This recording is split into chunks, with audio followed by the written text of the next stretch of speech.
Shabbat Shalom, everyone. Today, I would like to speak to you about Bereshit, which I've entitled, Where Are You? You know, when we were children, the only thing that we were interested in is today.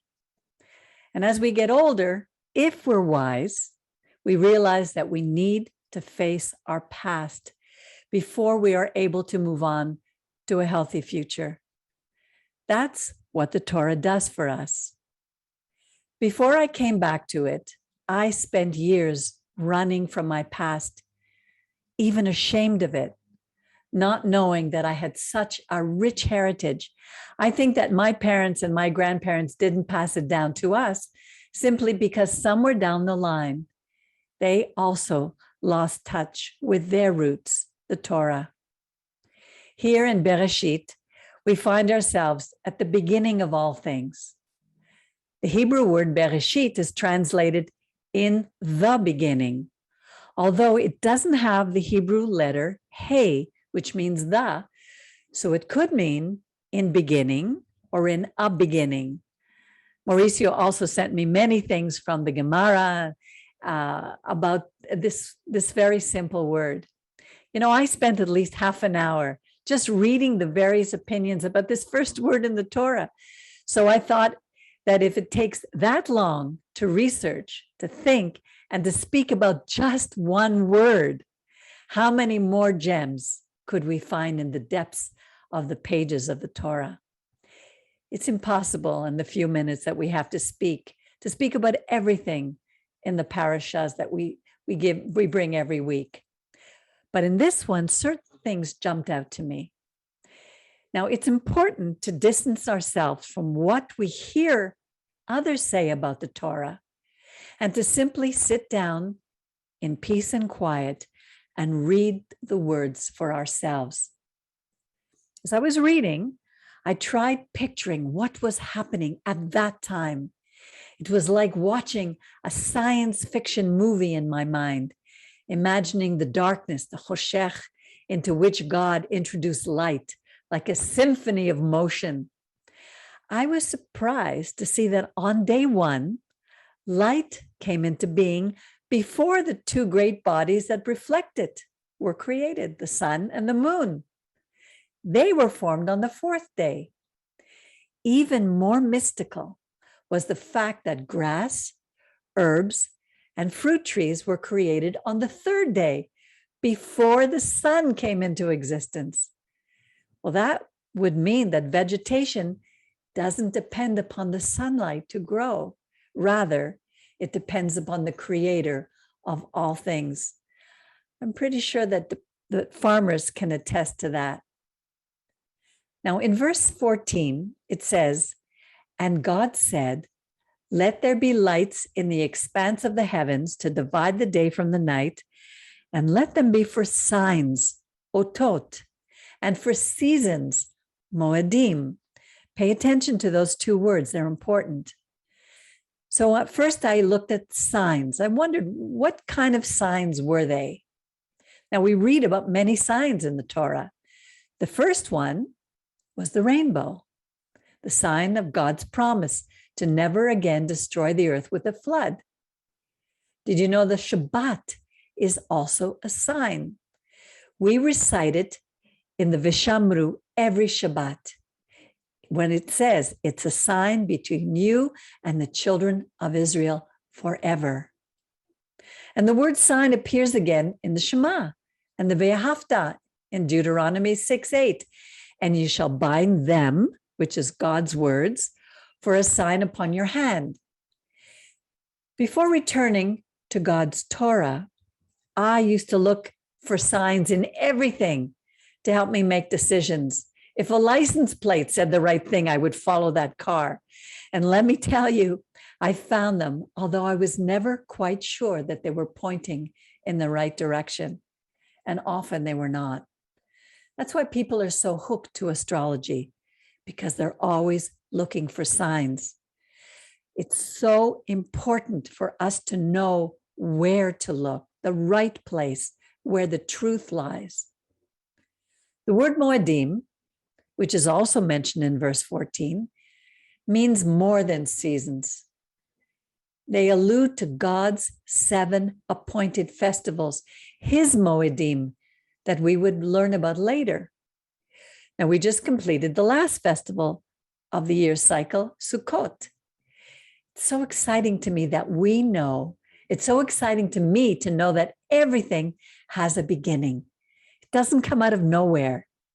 And when our beginnings are rooted in God's truth, our present and our future can proceed in the right direction. These are not, the Moedim are not religious holidays for Jews. They were created for all humanity as a sign of the very existence of our Creator. When we replace them, when mankind replaces them with their own appointed times, we are replacing the Creator. I'm sure we can think of plenty of these holidays, one coming up at the end of this month, October 31st. Forgetting the words of the Creator has other consequences. Verse 28 says, "Be fruitful and multiply and replenish the earth, subdue it and have dominion over the fish of the sea and over the fowl of the air and over every little living thing that creeps upon the earth." Now, having dominion over something means being responsible for its well-being. A husband has dominion over his household, his family. He is responsible for their well-being.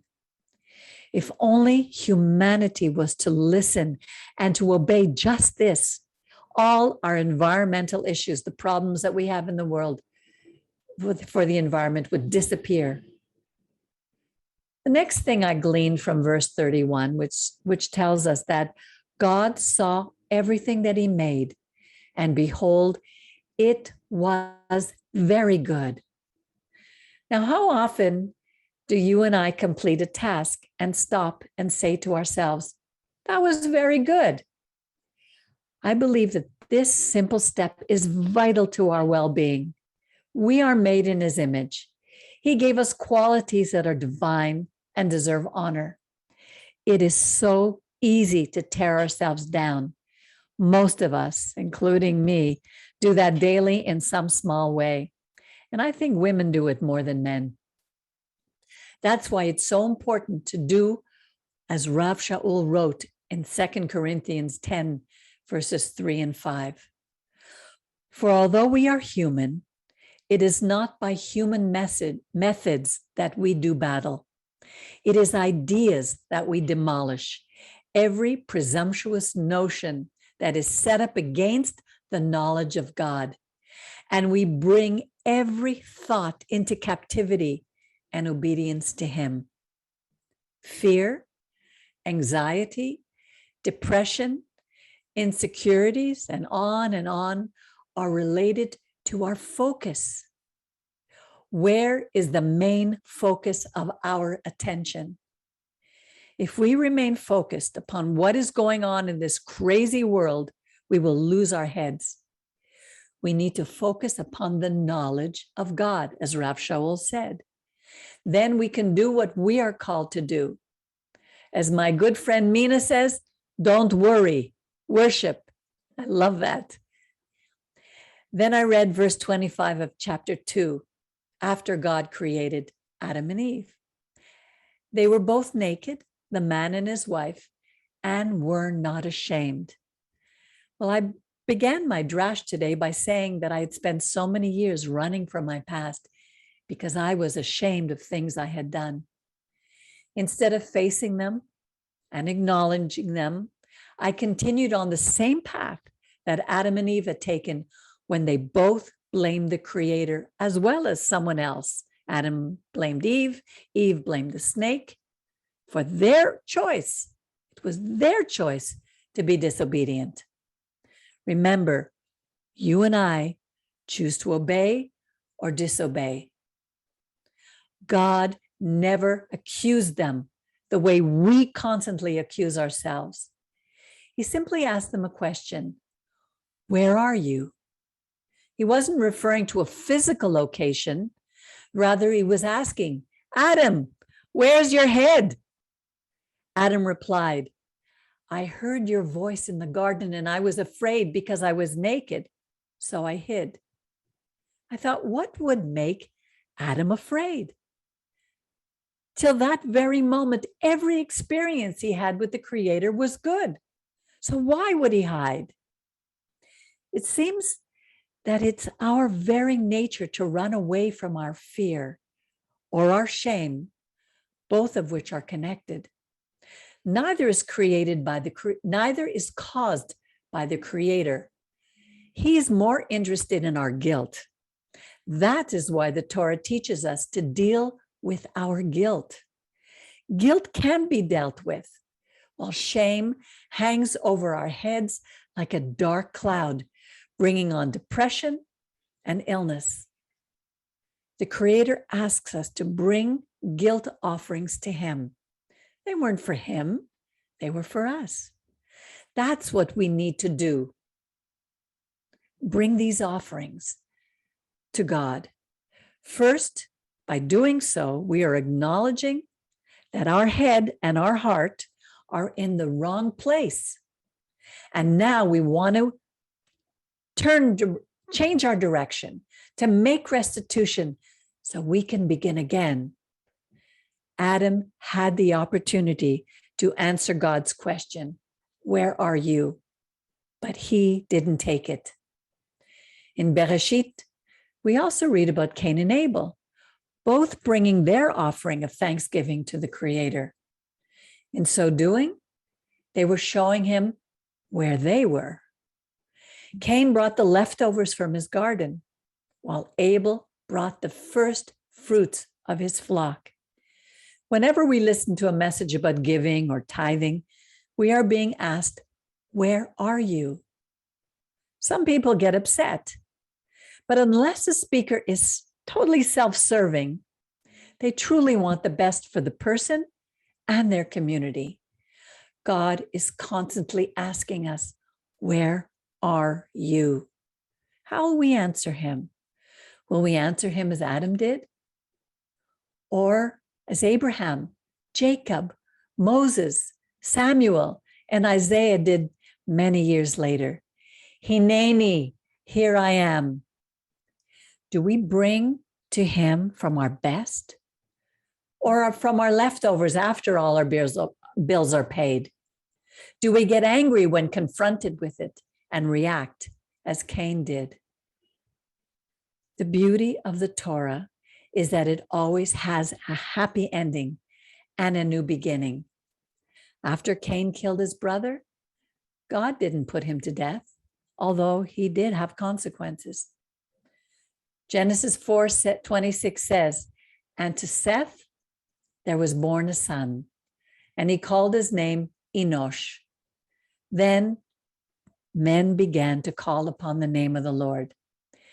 May you and I always call upon the name of the Lord and not be like Adam, who refused to face his shame or answer the call, where are you?